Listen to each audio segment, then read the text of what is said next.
Twende katika uchunguzi wa neno. Tunangoja sisi sote kufanywa upya. Tunangoja sisi sote ili yale inayoandikwa ndani ya Biblia iweze kuwa inasomwa kupitia maisha yetu, kwamba tugeuke kuwa barua iliyo wazi, iliyoandikwa na kalamu ya Roho, inayosomwa na wote na inayoeleweka na watu wote. Isiweze kuwa tu ni mambo ambayo tunayoshuhudia au ahadi ambazo tunazoamini, lakini ahadi ambazo tunazoweza kuishi na yale ambayo Mungu aliyoahidi na ambayo anapashwa na atakayotimiza. Nina andiko fulani za Biblia za kusoma. Ya kwanza iko ndani ya Isaya sura 38, andiko ambayo tunayojua sisi sote vizuri, na ijapokuwa nawaza kwamba tungeipasha kuyawazia, tunapata ndani ya maandiko mambo hayo mawili: mazoezi ya habari ya wokovu na pia mazoezi ya mtu binafsi pamoja na Mungu. Hayo mawili tunayaonyeshwa ndani ya Agano la Kale na ndani ya Agano Jipya. Tunaona namna gani watu waliweza kuishi, waliweza kufanya pia mazoezi ya Mungu, na namna gani taifa lote la Israeli lifanya mazoezi ya Mungu, na namna gani watu waliweza kuishi Mungu ndani ya Agano Jipya, na namna gani kanisa lote nzima liliweza kuishi mazoezi ya nguvu za Mungu. Hayo mawili tunayaonyeshwa, na hayo mawili yanapaswa kudiliwa kwetu na kwa kila mtu binafsi na ndani ya ujumla, ndani ya kanisa lote nzima. Ndani ya Isaya sura 38 mstari wa kwanza, katika siku zile Hezekia alikuwa na ugonjwa karibu kufa, na nabii Amosi mwana wa Amozi akakuja kwake akamwambia, Bwana anasema hivi, tengeneza maneno ya nyumba yako, maana utakufa wala hautaishi. Hii ni matamshi iliyo wazi sana. Hii ni asema Bwana. Lakini mtu huyo wa Mungu hakukuwa tayari kuweza kukubaliana na haya. Alitaka aendelee kuishi na kuweza kutumikia Bwana. Alikuwa sehemu ya watu ambao waliokuwa wakitumikia Mungu kwa moyo wao wote na kwa nafsi yao yote. Na maisha ya watu wanaweza kupangwa kwa namna hii, inaweza pia kuongezewa. Kwa sababu gani? Hapana, kama unaishi kwa ajili ya Mungu ni fema, acha uweze kufanyika kwa jina la Bwana. Kwenye mstari wa 2 nasemeka, na Hezekia aligeuza macho yake kwa kiambaza na aliomba Bwana. Mstari wa 3 akasema, Bwana, kumbuka ninakusihi, kama nilivyotembea mbele yako kwa kweli na kwa moyo mtimilifu, na nimefanya yaliyo mema kwa macho yako. Hii ndiyo ilikuwa maoni yake, na ni mazuri kweli. Mstari wa 3 kwamba kumbuka kwamba nilitembea mbele ya macho yako katika moyo mtimilifu, na nimefanya yaliyo mema kwa macho yako. Hezekia akalia sana sana. Ombi lake nalo lilikuwa ni ndefu akose kuliko hivi, lakini ilikuwa ni fupi sana, ni fupi sana. Na kisha kukakuwa tena machozi, inaandikwa ndani ya sehemu ya mwisho ya mstari wa 3. Kwa hiyo Hezekia akalia sana sana. Ombi lilikuwa fupi, lakini ndio pango kwa namna ya kukabatika, na kama vile tunavyoyaona hapa, ikitamkwa kulingana na mapenzi ya Mungu. Hakuomba namna yoyote, lakini alileta hitaji yake kwa Bwana kulingana na mapenzi ya Mungu. Na muone kwenye mstari wa 4 inasemeka, na neno la Bwana lilikuja kwa Isaya na kusema, mstari wa 5, kwenda Nasema na Hezekia, Bwana Mungu wa Daudi baba yako anasema hivi, nimesikia maombi yako na nimeona machozi yako. Hayo mawili, ombi ikajibiwa na machozi ikaonekana. Mstari wa 6, sehemu ya pili, mstari wa 6, nami nitakuokoa wewe na mji huu toka mkono wa mfalme wa Asuria. Ona ni matamshi gani? Mara pili ilikuwa ni yasema Bwana, ombi za kugeuza mambo. Kama hiyo inalingana na mapenzi ya Mungu, watu wote wanaweza kufa. Tunajua hii hayo yote kwamba itaisha kwa ajili ya watu kufa mara moja, na nyuma ya hayo kuna kuja hukumu, kama vile Waebrania 9 inasema mstari 27. Lakini hapa kifo ilikuwa imetangazwa, na kwa mshangao mkubwa uzima tena ikaongezewa, au maisha ikaongezewa. Hapa kuna kitu fulani kipya ambayo kinanigusa sana kwa kilindi. Mniache niweze kuendelea na kusoma kwanza kwa mstari wa 7. Akose kwanza kwa mstari wa 5. Nitaongeza siku zako kadiri ya miaka 15. Kwa hayo inaongezwa maneno ya mji huu na mengineyo. Na kisha kwa mstari wa 7, na hili litakuwa alama kwako kutoka kwa Bwana, ya kwamba Bwana atafanya neno ili alilosema. Nikusema Bwana aliongeza kitu fulani, alitoa ahadi, nikusema asema Bwana, na kisha akatoa alama ya kuongezea, ambayo sasa hiyo ndio inapasha kuonyesha mtu yule kwamba namna gani mambo yanapasha kuendelea na namna gani yanapasha kufanyika. Mstari wa 8, tazama nitarudisha nyuma kivuli cha madaraja kilichoshuka kwa madaraja ya Ahazi kwa jua, madaraja 10 nyuma.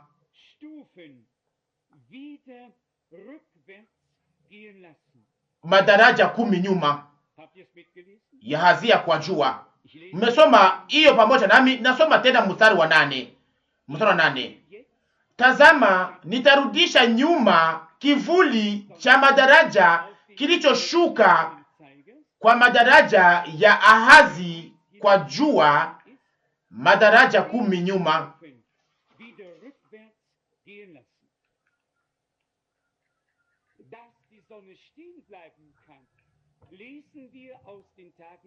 Jua lirudi nyuma. Tunasoma ndani ya siku za Yoshua, jua simama, mwezi ubaki pasipo kutikisika. Lakini kuona gisi ilirudishwa, hiyo ilifanyika pia. Yote inawezekana mbele ya Mungu. Mungu ndiye muweza yote. Tazama sehemu ya mstari wa 8, sehemu ya pili, hivi jua likarudi madaraja 10 liliyoshukia kwa madaraja.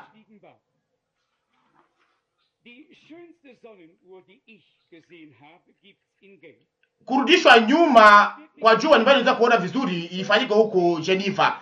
Inafurahisha sana kiweza kuona gisi jua inatupaka kivuli chake na inaonyesha inakuwa saa gani. Lakini hapa tuna mfano ndio yakamatika sana, ambamo Mungu anafanya mambo kuwezekana yale isiyowezekana, isiyoweza kukamatika, isiyoweza kuwaziwa ndani ya maisha ya mtu ambaye anayemtumikia, anayemtumainia na anayetembea kulingana na njia zake. Analeta pia alama kutoka mbinguni.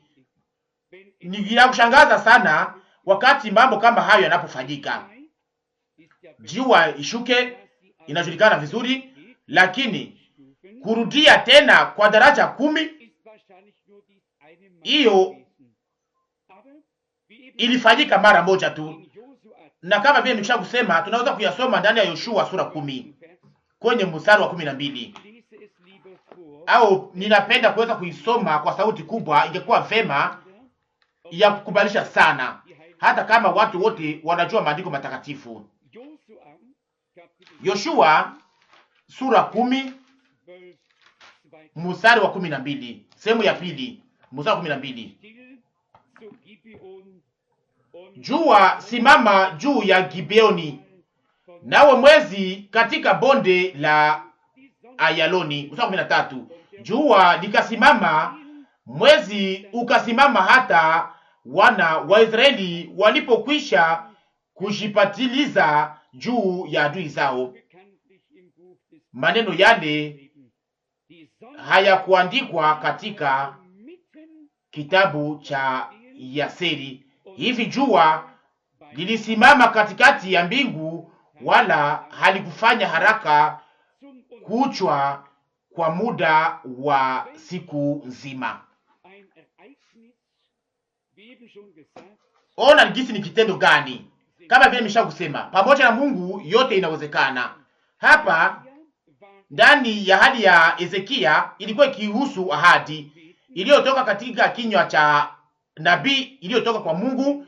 Hapa ilikuwa ni mtu wa Mungu ambaye angepashwa kukamata ushindi juu ya wadui pamoja na taifa lote la Mungu, lakini ambao waliokuwa na hitaji ya muda mrefu. Ni kusema giza ingeweza kuleta shida, na hivyo ndivyo alipata wakati wa lazima kwa ajili ya kumaliza vita mpaka kwenye ushindi.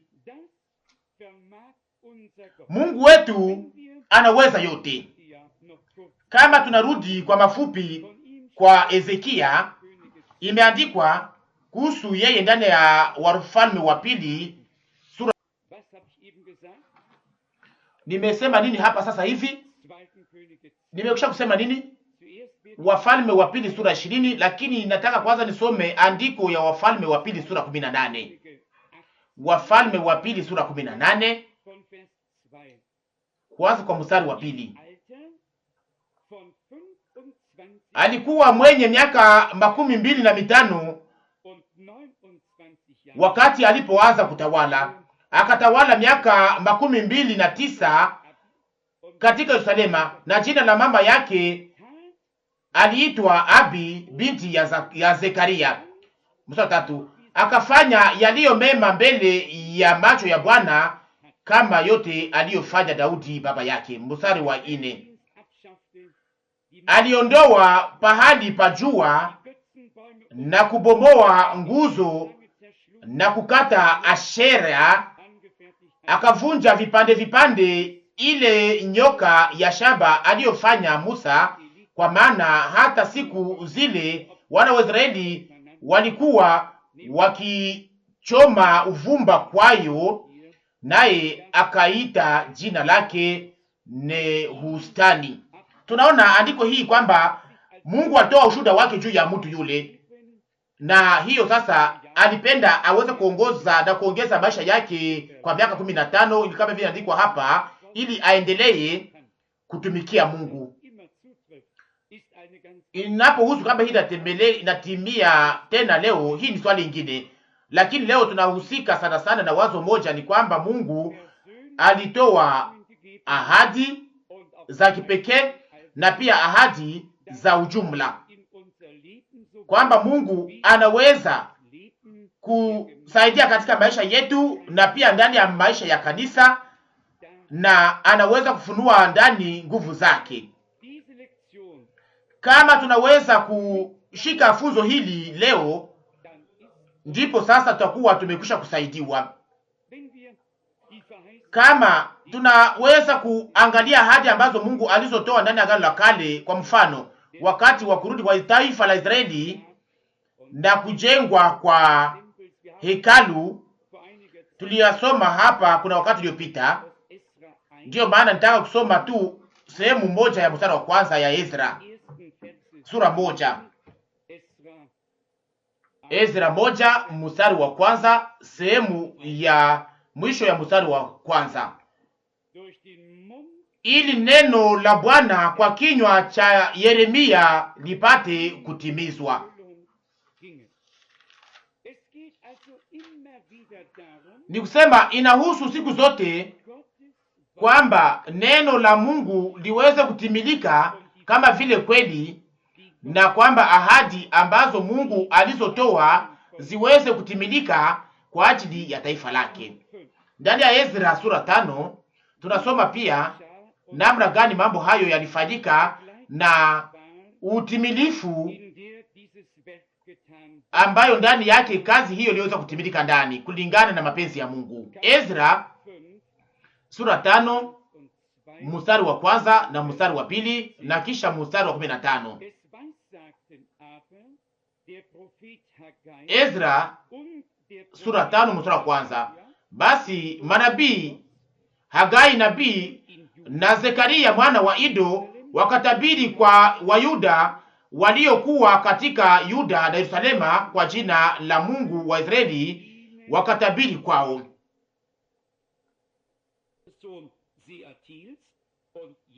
Mstari wa pili sasa.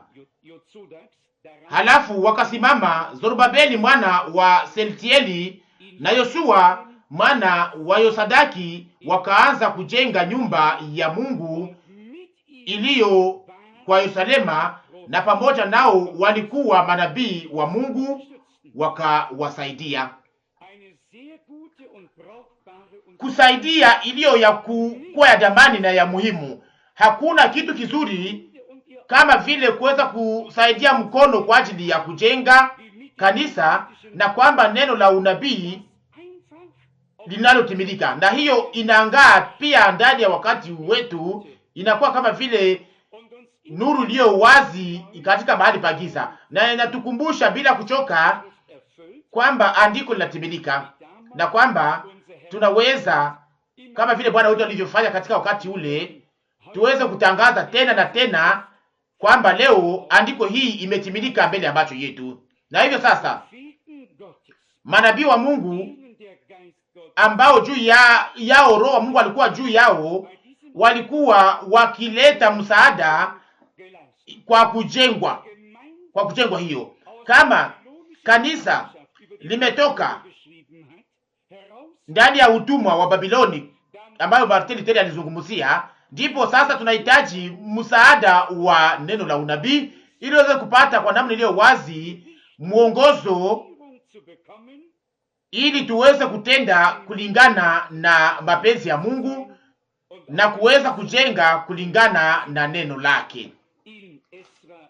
Ndani ya Ezra sura 5 kwenye mstari wa 15 imeandikwa, Ezra 5 mstari wa 15,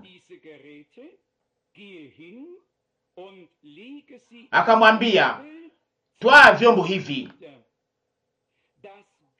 uviweke katika hekalu lililo katika Yerusalema, na nyumba ya Mungu ijengwe pahali pake. Tulishaka kuyazungumzia pia, na sijui kama mliweza kuyasoma ndani ya mahabari. Huyo rabe mkubwa anayejulikana sana huko Yerusalema alisema kwamba hekalu iko karibu kwa mita 600 na hiyo msikiti ulio huko Yerusalema,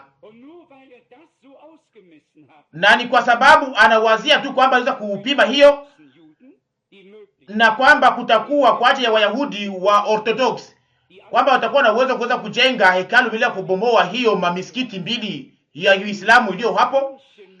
Sio vipimo au maoni ya watu inayosemilika, lakini inaomba kuweza kupata hiyo misingi ya kwanza, na ni hapo sasa ndipo utaweza kujua kama waliweza kupima kwa namna njema au waliweza kujifurahisha tu kuweza kuleta kipimo au kuweza kutembea kwenye eneo hiyo kwa miguu. Mmeelewa hii? Na ni wakati watakapokuwa wamepata misingi ya kwanza, ndipo watakuwa na uwezo kwamba ni hapo ndipo wanaweza kujenga sasa.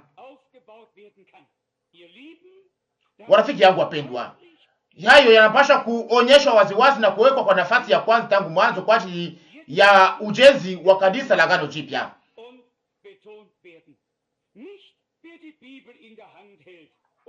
Si mtu aliye na Biblia ndani ya mikono anaweza kuiweka ndani yake mipimo yake mwenyewe, lakini ni mahali ambapo misingi ya kimitume yalipoweza kuonekana, msingi ambao Paulo aliyosema kwamba hakuna mtu mwingine anaweza kuweka msingi mwingine ila ule ambao uliowekwa na ni Yesu Kristo,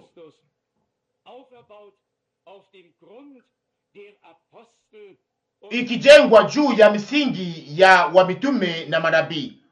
Ingine mara moja tunaweza kusema Bwana, ona kitu, tunashukuru kwa ajili ya Biblia, siyo yale ambayo shule fulani za kusema au mtu yoyote yale, lakini yale ambayo Mungu aliyosema ndani ya neno lake, hiyo ndiyo inayostahili. Ona gisi ni vema gisi manabii waliweza kuwa pale wakati wa kujengwa kwa hekalu hiyo na wakaleta msaada wao. Mtambue sasa kwa kiwango gani kipimo cha unabii ni cha lazima sana kwa ajili yetu leo. Ile ambayo Mungu aliyotupatia ni kusema, tuseme waziwazi tena kwa namna mpya kupitia huduma ya ndugu Branham, kama vile katika wakati ule kwa Paulo. Mungu anatumikisha vyombo fulani, ni kusema wale ambao anaweza kutumikisha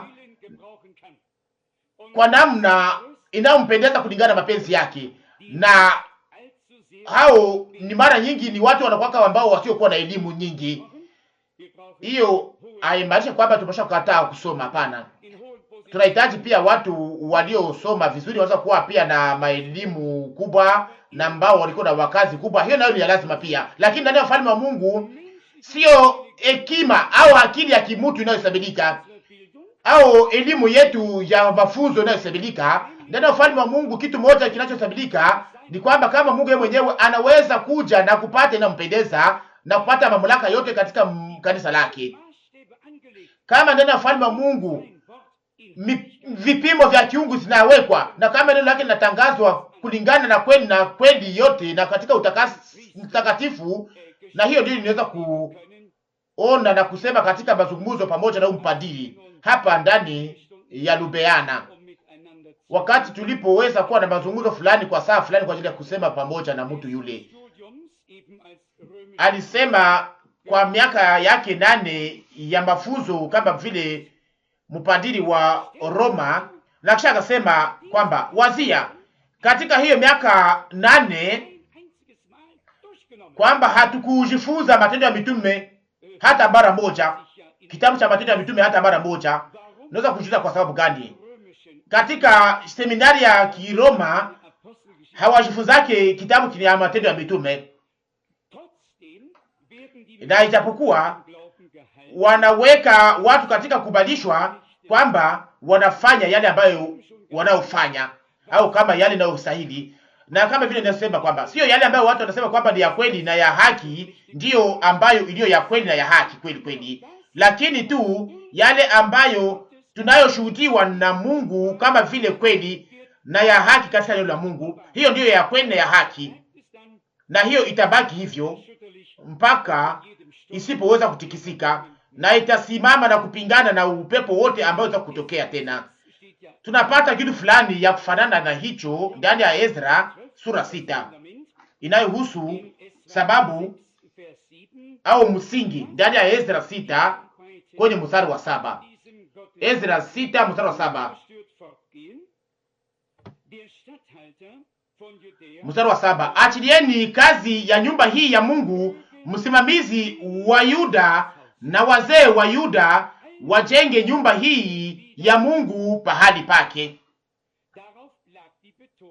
Hapo ndipo kulikuwa umuhimu, na sio kujenga tu, lakini kujenga kwenye nafasi ya kwanza kulingana na vile vipimo vya zamani yote, kama vile ilivyokuwa kwa mwanzo. Na ni hapo ndipo tunapaswa kuhesabia kama vile funzo kwa ajili ya wakati wetu, kwa ajili ya kumalizia kwa kanisa la Mungu aliye hai, na kwamba tunapaswa kuyashika kwenye moyo. Hauwezi kujenga kulingana na mawazo ya watu, lakini kulingana na neno la Mungu, mpango wa Mungu, mapenzi ya Mungu, ili ujenzi usiweze kuwa bure. Kwa maana mahali ambapo wasipojenga kwenye msingi ya kwanza na kulingana na neno la Mungu, wanajenga kwa bure, kwa bure. Tufungue kwa mafupi Matendo ya Mitume, na naamini kwamba tunachukua sisi sote ndani mwetu hitaji sio ya kuweza kuzungumza kuhusu mambo haya tu, lakini pia kuweza kuyaishi, kuweza kuwa tunawekwa nguvu tena, tukiwa na kubalishwa kwamba kama vile katika wakati ule, wakati taifa liporudi na walipoweza kujenga tena nyumba ya Mungu, manabii waliweza kutumwa kwao, wakakuwa macho ili kazi yaweze kuwa 100% ikilingana na mapenzi ya Mungu. Na manabii wao wanakuwaka ni jicho la Mungu, jicho la mwili. Naweza kuwasomea andiko la nabii Isaya, nilitoa kwamba wao ni waonaji, nao walikuwa wakifunuliwa yale ikiwa kihusika. Hapa sasa hivi nimekwisha kusema kwamba Mungu anakuwaka kwanza, alichagua watu walio wanyenyekevu sana, ambao waliokuwa wakimtumikia na kumtii. Ndani ya Matendo ya Mitume kwenye sura 4, wa mitume waliweza kuonywa kuhusu uponyaji wa yule mgonjwa, na wakashuhudia katika kweli yote kwamba hayo yalifanyika kupitia nguvu za jina la Yesu. Nasoma ndani ya Matendo ya Mitume sura 4 kuanza kwa mstari wa 10. Jueni ninyi wote na watu wote wa Israeli ya kuwa kwa jina la Yesu Kristo wa Nazareti, ambaye ninyi mlimsulubisha na Mungu alimfufua toka wafu, kwa jina hili mtu huyu anasimama mzima mbele yenu. Lakini ushuhuda ilikuwa haitoshi. Sasa wanaambia wale wajengaji sasa, ambao waliojenga katika hiyo ujanja wao. Tunazungumza hapa kuhusu kujenga. Naendelea kusoma katika Matendo ya Mitume sura 4, sasa mstari wa 11. Mstari wa 11 ndio. Matendo ya Mitume sura 4 mstari wa 11. Yeye ndiye jiwe lililobeuliwa nanyi wajengaji, nalo limewekwa kuwa jiwe kubwa la pembeni. Mstari wa 12. Wala hakuna wokovu katika mwingine, kwa maana hakuna jina lingine chini ya mbingu waliopewa watu wapate kuokolewa nalo. Ni kusema kulikuwa wajengaji ambao waliokataa jiwe la pembeni, ambao walikuwa hawangaike na msingi wa kwanza na hata msingi uliowekwa na wamitume na Mungu. Walipita pembeni ya mambo hayo yote, kama vile hiyo ilikuwa haina kitu cha kuwaambia. Lakini msikie watu wale walikuwa wanani ambao Mungu aliotumikisha. Kwenye mstari wa 13, basi walipoona uhodari wa Petro na Yohana na kujua ya kuwa ni watu wasio na elimu, wenye ujinga, wakashangaa, wakatambua ya kwamba walikuwa pamoja na Yesu, au walikuwa wanafunzi wa Yesu. Wakati unyenyekevu unapojiunga na kweli ya kufuata Bwana, wakati unapofuata Bwana ukiwa mnyenyekevu, na tunajua sisi sote mwanafunzi na mfuasi ni neno moja, inakuwaka ni kitu moja, ni kusema inamaanisha kufuata Bwana. Sasa tazama wanafunzi wa Yesu wasio na elimu. Petro alikuwa nani? Yohana alikuwa nani? Walikuwa watu wanyenyekevu, wanyenyekevu, lakini ni kupitia unyenyekevu ndimo sasa Mungu anaweza kufunua ukubwa wake na nguvu zake. Muwazie kidogo, kama mtu fulani anaweza kuja akivaa sutane nzuri nyeupe, akipambwa vizuri hapa na alama na akose huku akiwa na msalaba mkubwa hapa na mengineyo, akose kutafanyika kitu fulani, taifa litaweza kusifu mtu yule. Lakini wamitume walipigwa wakatupwa ndani ya gereza kwa sababu ya yale ambayo yaliyofanyika pale. Mnaona ni kitu gani kinachohusika? Mungu anajua vizuri namna gani anapaswa kufanya mambo na apate yake utukufu kwa mtu mwingine. Anakamata na anatumikisha mtu anayetaka.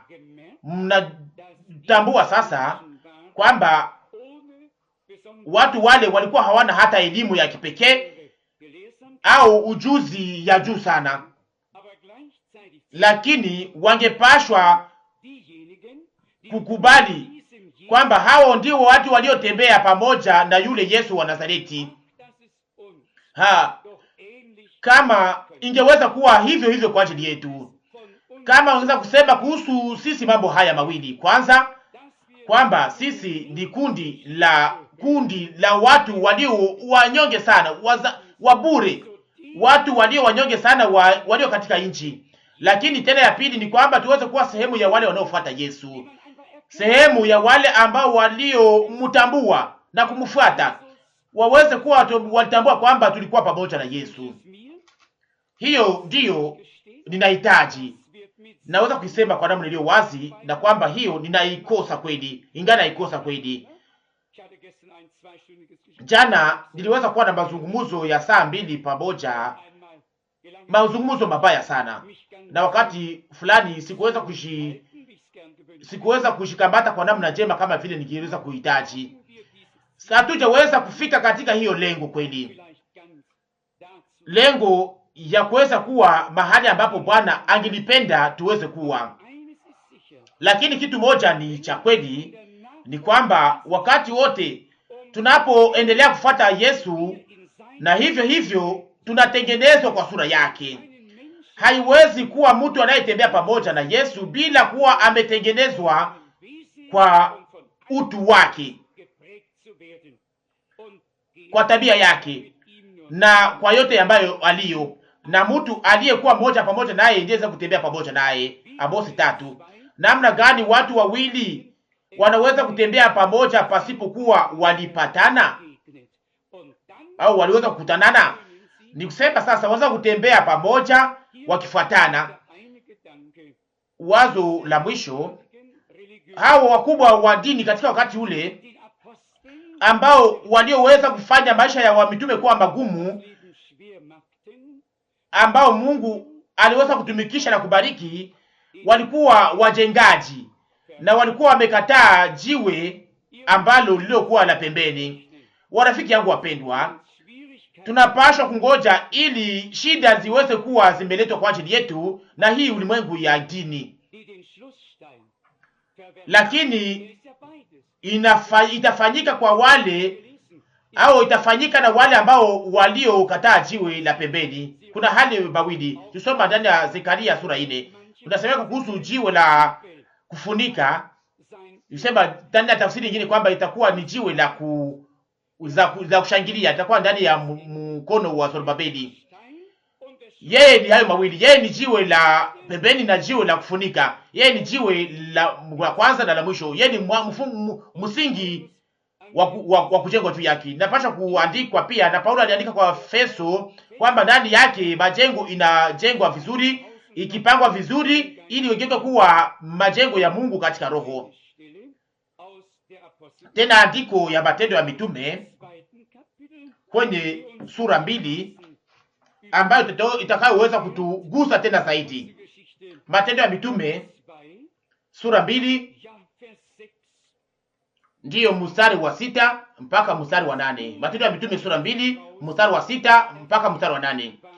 Basi sauti hii iliposikiwa, makutano wakakusanyika, wakafadhaika, kwa sababu kila mmoja aliwasikia wakisema lugha yake mwenyewe. Mstari wa 7 sasa, mstari wa 7, wakashangaa wote, wakastaajabu, wakaambiana, si hawa wote wanaosema wa Galilaya? Mstari wa 8, kwa sababu gani basi sisi tunawasikia kila mtu kwa lugha yetu tuliyozaliwa nayo? Lugha tuliyozaliwa nayo. Oh, ona kitu gani cha ajabu. Nilisema hapa sasa hivi kwamba mtu wa Mungu anajua lugha nyingi. Hapa ilikuwa ni watu walio wanyenyekevu sana, wakasema hao wote si wa Galilaya, hao wote si watu wa kutoka Galilaya wale wanaosema hapa. Hasa kwa sababu gani? Ijapokuwa hawajua lugha nyingine, hawajawahi kwenda huko Kepados, hawajawahi kwenda huko, kama vile mnaweza kusoma hizi makabila 17 au 14 za nchi zio kusemeka hapa, wa Kreti na Waarabu na mengineyo. Na hao watu wa Galilaya walikuwa tu huko Galilaya, walikuwa hawajue lugha zile zingine, na kundi lilikuwa limestaajabu likashangaa, wakasema kwamba hawa watu si wa Galilaya. Sasa na namna gani kwamba kila mmoja wetu, wewe ndani ya lugha yako, ndani ya lugha yangu, ndani ya lugha mwingine, kila mtu anawasikia kwa lugha yake wenyewe? Imeandikwa kwenye mstari wa 7, Matendo ya Mitume sura 2 mstari wa 7, wakashangaa wote, wakastaajabu, wakaambiana, si hawa wote wanaosema wa Galilaya? Nikusema kulikuwa kimefanyia kitu fulani, kitu kile kilikuwa kimewashangaza sana. Kwanza waliona unyenyekevu wa watu wale, na kisha iliyokuwa ikitoka katika vinywa vyao. Lakini tazama sasa, kitu cha lazima nikusema, sio watu wale wa Galilaya walioweza kushipatia lugha fulani, hapana, lakini ilikuwa ni Roho Mtakatifu ndiye ambaye aliyekuwa akizungumuza hapo hapo kupitia vinywa vyao. Kelele kubwa ilitoka kutoka mbinguni ikajaza nyumba yote nzima, mahali ambapo walipokuwa, na wote wakajazwa na Roho Mtakatifu. Kelele iliweza kuwa kubwa sana kwa kiwango kundi likakusanyika, na hivyo wakaweza kupata sehemu kwenye baraka ambayo Mungu aliyokuwa ameleta kwa kanisa hilo la kwanza ndani ya unyenyekevu wake, lakini nguvu ya kipekee sana. Kanisa la kwanza, hao 120 nikusema waliokuwa ndani ya gala, hiyo chumba cha juu, ilikuwa ni watu wanyenyekevu sana, lakini yale ambayo Mungu aliyotimiza huko ilikuwa ni ya nguvu ya ajabu. Mungu anazungumza kupitia lugha zote ziliko, na ni vyepesi sana kuweza kuzungumzia watu kupitia hiyo vita vya watu wa Galilaya, kupitia lugha tofauti na yale ambayo yangepaswa kusemeka.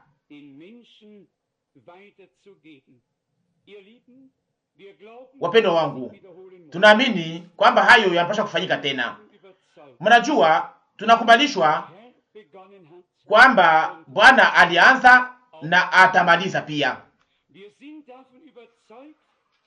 Tunakubalishwa kwamba kupitia neema ya Mungu tumerudishwa kwenye msingi wa kwanza. Tunaamini kwamba neno la unabii tulilipewa kama vile mstari wa mwongozo katika hali yote, na kwamba mpango wa kiungu uko katika mikono yetu. Heri sasa sisi kama tunaweza kujenga au kama tunaweza kushiacha Mungu aweze kutujenga. Hiyo ni ya kweli. Bwana wetu alisema kwamba nitajenga kanisa langu, na kisha Bwana alisema kwamba aliweka ndani ya kanisa hilo huduma kwa ajili ya ujenzi wa kanisa. Hiyo maneno mawili ni ya kweli. Bwana anaokoa, anazungumza kupitia neno lake, analeta heri, anabariki na anakusanya kanisa chini ya utangazaji wa neno la Mungu, kwa maana imani inakuja siku zote kutoka ndani ya mahubiri, na mahubiri inapaswa kutoka katika neno la Mungu kama linataka liweze kusimama mbele ya Mungu. Tuseme kwa kumalizia, Mungu alikuwa na taifa la Israeli ndani ya Agano la Kale, aliwapatia ahadi na akazitimiza, akatoa maagizo ambazo wangepasha kufuata, na kila wakati alikuwa akishuhudia kwa wakati unaofaa neno ambalo alikuwa ametoa na ambalo aliyokuwa ametimiza, na akatimiza ahadi kwa neema tena na tena. Na sasa wakati tunapoingia katika sehemu ya mwisho ya habari ya wokovu, tunapaswa pia kuamini kama vile andiko linavyosema, kuweza kupatia Mungu haki na tuweze kujipanga kwa upande wake. Kama vile tumesoma pamoja na Hezekia, Mungu ana uwezo na yote, kwa yote atajibu maombi, atasaidia na atakuja kuwa msaada. Na ni siku na wakati ambao tusioweza kuwaza, hiyo yote ilipangwa na Mungu. Lakini kitu moja ni cha kweli, ni kwamba ataifanya katika wakati wake, atafanya yale aliyoahidi na atashuhudia uhakika wa neno lake mbele ya wale ambao wanaoliamini. Kwa maana Mungu ni mwaminifu na anatimiza neno lake, anatimiza ahadi zake. Kweli kweli, mbingu na dunia vitapita, lakini neno la Mungu linadumu milele na milele. Tuwe sehemu ya wale ambao walio na bidii ya kuweza kujipanga kwa ujao kwa upande wa Mungu. Tunataka tuweze kuweka mwisho kwenye mchanganyiko wote wa kiroho, na tusiweze kuenda pamoja nasi yale ambayo iliyo sehemu ya Roma.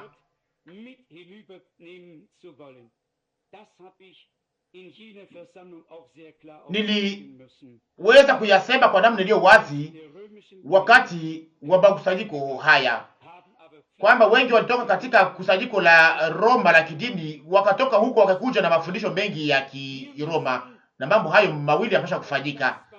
Lakini tunapaswa kutoka na yale yaliyo ndani mwetu, tunapaswa kutoka ndani mwetu, ili sasa yale ambayo iliyo ya kiungu ndiyo iweze kuwa imeingia ndani yetu, na kwamba tuweze kuingia katika ushirika pamoja na Mungu, tugeuke kuwa wachukua neno lake na ahadi zake, na tuweze kuishi kwa namna hiyo kwa neema, utimilifu wa yale ambayo aliyoahidi. Kwake yeye Mungu mweza yote, ambaye anayeweza kufanya, anaweza kusimamisha jua, anaweza kusimamisha jua nyuma, anayeagiza na anayeongoza mambo yote kupitia neno lake lenye uwezo, aweze kuendelesha njia yake pamoja nasi na pamoja na sisi sote, na pamoja na wale wote wanaompenda, wanaomwamini na wanaomtumainia, mpaka tuweze kutoka katika imani tukiona tulioamini. Kwake yeye apewe utukufu milele na milele. Amina. Tusimame na tuweze kushukuru sote pamoja Bwana. Ninaomba ndugu Rusi aweze kuja kuweza kushukuru Bwana. Ndugu Rusi. Baba uliye mbinguni, tunakushukuru kwa moyo wote na sote pamoja, o Bwana, kutoka kilindi cha mioyo yetu, kwa ajili ya neema yako kubwa, kwa ajili ya upendo wako mkubwa. Na tumesoma ndani ya neno la kuanzisha kwamba unajibu maombi Bwana, na uliacha ushuhuda nyingi ndani ya andiko lako, ndiyo kwamba ulisikia walio wako na ukawajibu na ukawasaidia. Na ndiyo maana tunakuabudu, tunasifu na tunatukuza jina lako Bwana.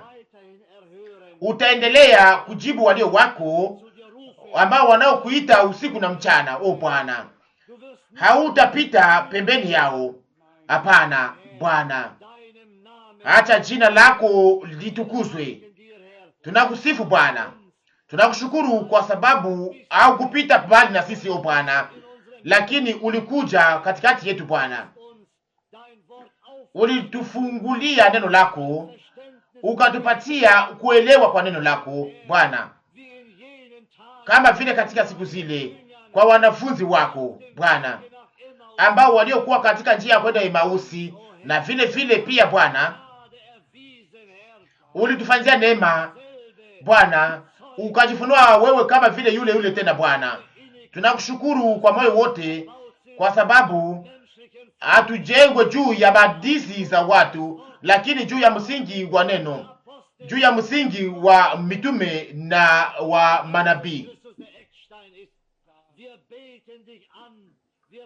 ambaye Yesu Kristo naye mwenyewe ni jiwe la pembeni. Tunakuabudu na tunasifu jina lako la utukufu. Tunakushukuru jioni hii tena kwa ajili ya neno ambayo tumesoma, kwa ajili ya yote tuliyosikia Bwana, na tunakupatia wewe peke yako utukufu Bwana. Hatutaki kuweza kuchukua ndani mwetu chachu, fungu inayokuwa ndani chachu Bwana. Tunataka tuweze kutupa yote na tuweze kuwa fungu iliyo safi ya utakatifu. Tupatie sisi sote kwa neema yako Bwana, na kuomba ubariki taifa lako, bariki wa ndugu yangu na wadada wangu wote, wale wote waliokuja wa malugha zote na mataifa yote Bwana. Uwe pamoja nasi Bwana, na uwabariki Bwana, na uite tena walio wako Bwana kutoka mashirika zote za dini na makusanyiko yote na madhehebu zote o Bwana, na uweze kuwatarisha Bwana kama vile umesha kuanza. Maliza kazi yako Bwana. Hiyo ndiyo ombi letu ya kweli katika jina la Yesu. Amina.